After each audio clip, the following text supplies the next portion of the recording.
Reverend George F. Kengott's book, The Record of a City, A Social Survey of Lowell, Massachusetts, was controversial when published in 1912. It was first written as his dissertation for a PhD in the Department of Social Ethics of Harvard University.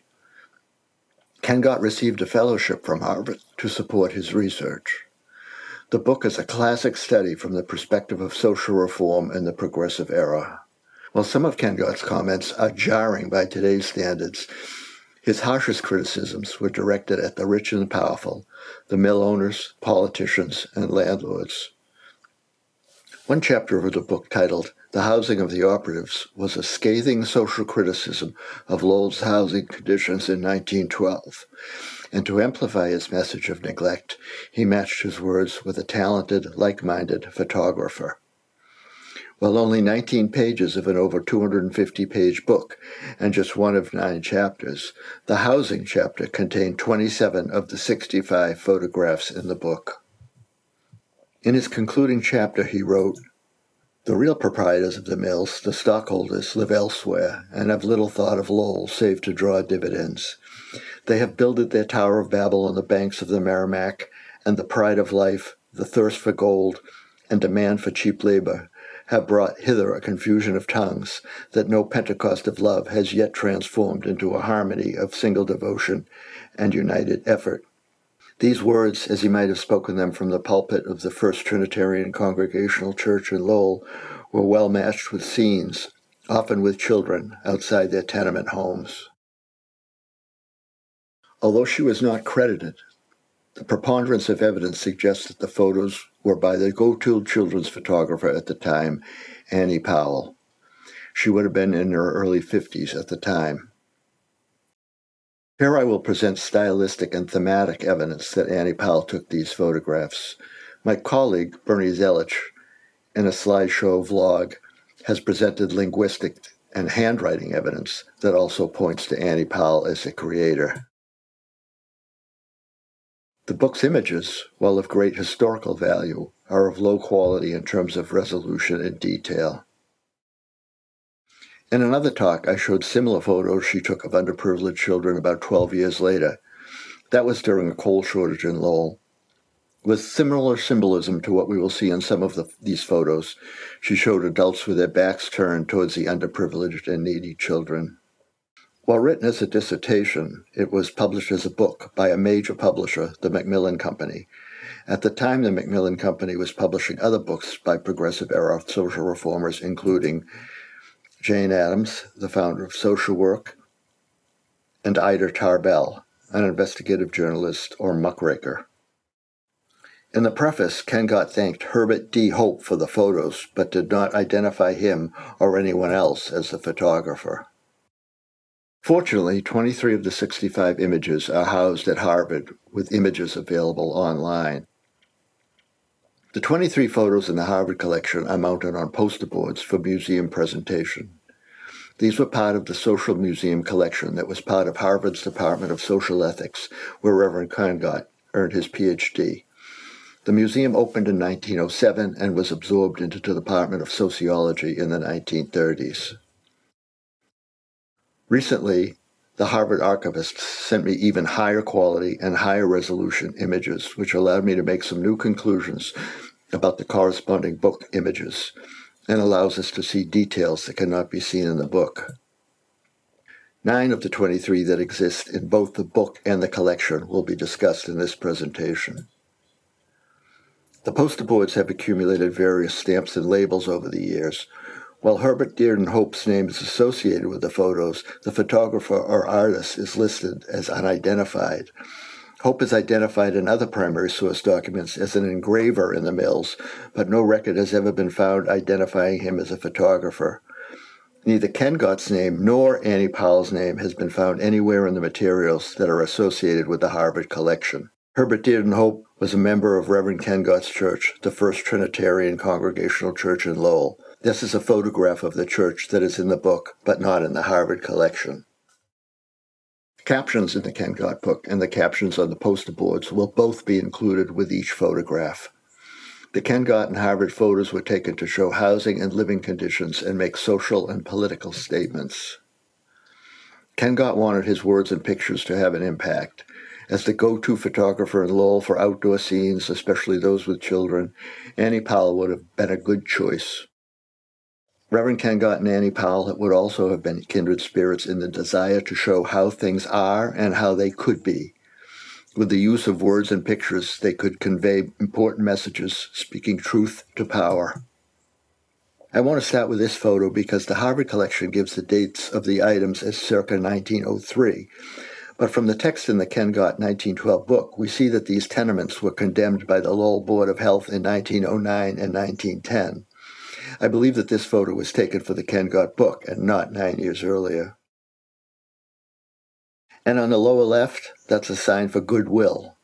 It's about soap, but I believe purposely included on the photograph, and with the image of a boy right in front of the sign.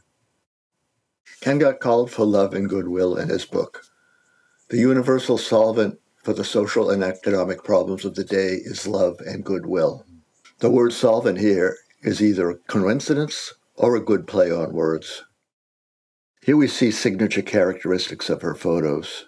A person looking out the window on the second floor, and the men in the lower right, posing, choreographed. Are they working? This photo is from the Lowell Housing Authority collection. It is dated 1939 and has what is likely Annie Powell's writing on the back.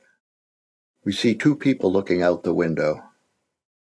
Here we see a group of children. They're not lined up like we see in school and class photos from the period, with the tallest in the back and the shortest in the front, and all smiling and looking at the camera. Instead, here they are near each other, but there are separations between them. This is something we will see repeatedly in Annie's photos. Again, we see people looking out the windows. The children are outside, not in yards or playgrounds, but they're being watched over.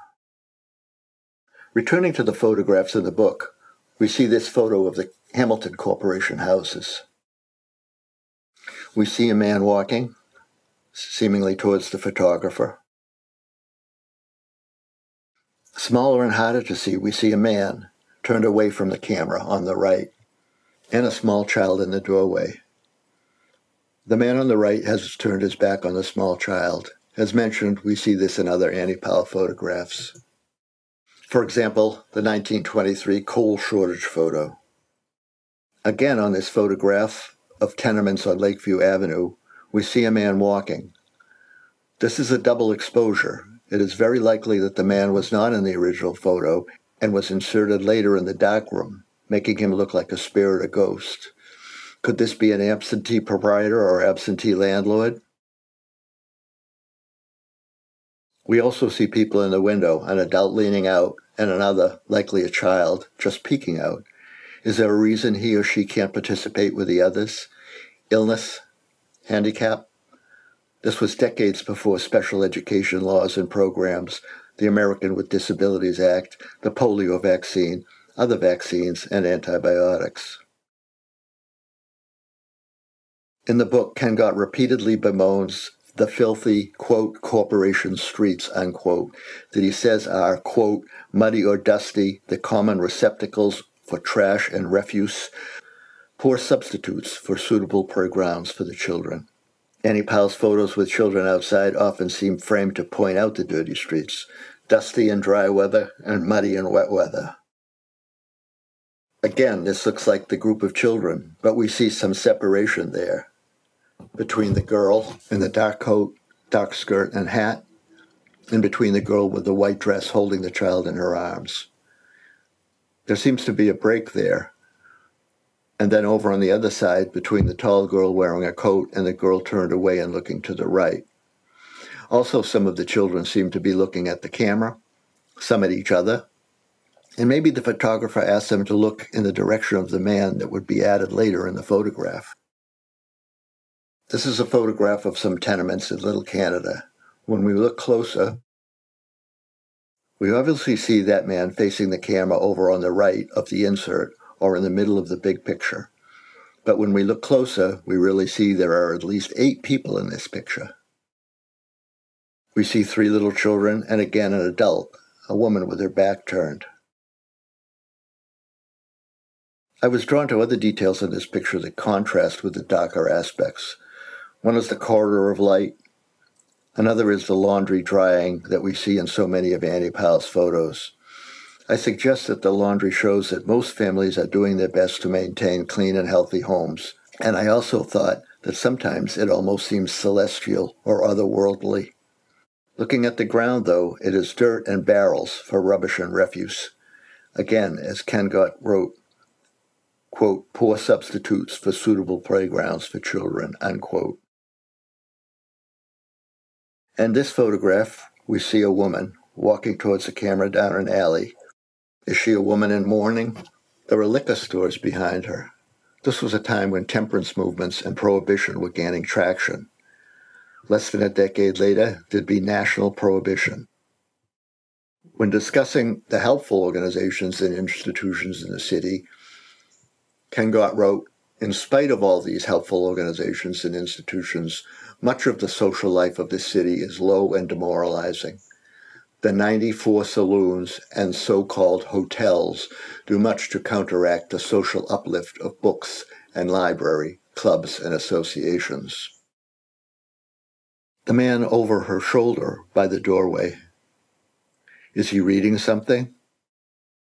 In other Annie Powell photos, we see images of a man looking down at a book or a list. Here's one from the city engineer's collection in 1925.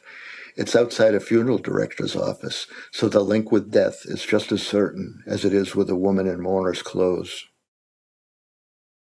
Returning to the photographs in the book, we see 5 women looking out of second-story windows. And of course, the 2 boys by the stairs.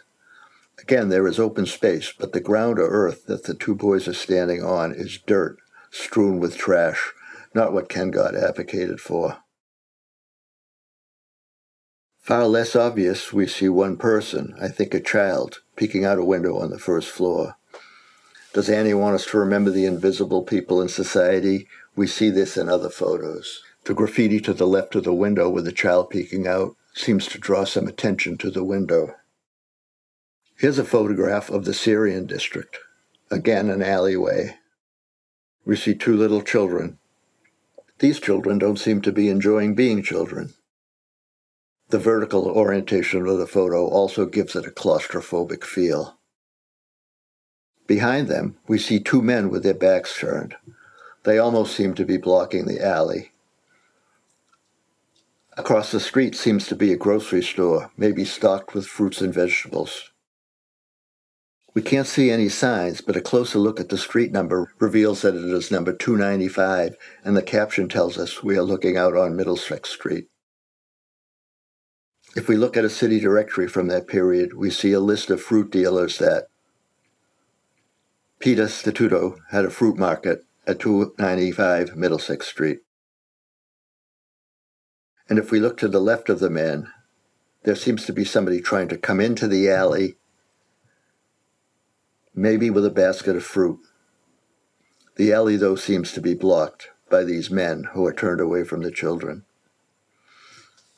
Ken Gott wrote, "The children must have a place for play, and if the city does not furnish suitable places that are safe, then the children will seek the rivers and canals, the streets and the alleys, where the risk is great and accidents certain." In contrast to the grim and disturbing messages of these details, we also see the corridor of light above portraying hope and optimism. The fact there is a market across the street and someone at least trying to deliver something to the alley's residents are also symbols of hope. Here's another photo of children playing in the courtyard between buildings. Again, a far less than ideal yard or playground, but they're watched over. They seem to be enjoying being kids as best they can. However, if we look over the door with the awning on the left, we see again there are some children that are hidden. They're not taking part in the activities, almost invisible. Ken Gott's book was published in March of 1912, and just months later in October, after 20 years in Lowell, he left Lowell to continue his ministry in California. When he left Lowell, it seems that he was still popular with his congregation. His reason for leaving at the time was that after 20 years it was time to move on. However, there are some who believe that chiding the mill owners, politicians, and landlords played a role. And despite his good intentions and advocacy for the poor, his stereotypic comments about ethnic groups were not well received by many. His book was interpreted by some in the press as portraying Lowell in a very bad light, not as pointing out what could and should be improved. A July 16, 1912 front-page editorial in the Lowell Sun stated, "Unfortunately, our author uses muckraking methods, stirring up a lot of foul odors from a little filth found here and there in the congested districts. Is this not what he does when he presents pictures of the rear or worst side of poor tenements?" Kennicott died in California in 1934 at age 70. An August 28, 1934 obituary in the Lowell Sun made no mention of any negative backlash about the book. Annie Powell was asked to take photographs for many reasons. It seems that whatever the reason, she went beyond the scope and mission of the project at hand to add artistry, allegory, meaning, and message. Annie stayed in Lowell another 40 years until her death in 1952. She went on to take thousands of photographs, but didn't receive, or maybe didn't want, public recognition for her work.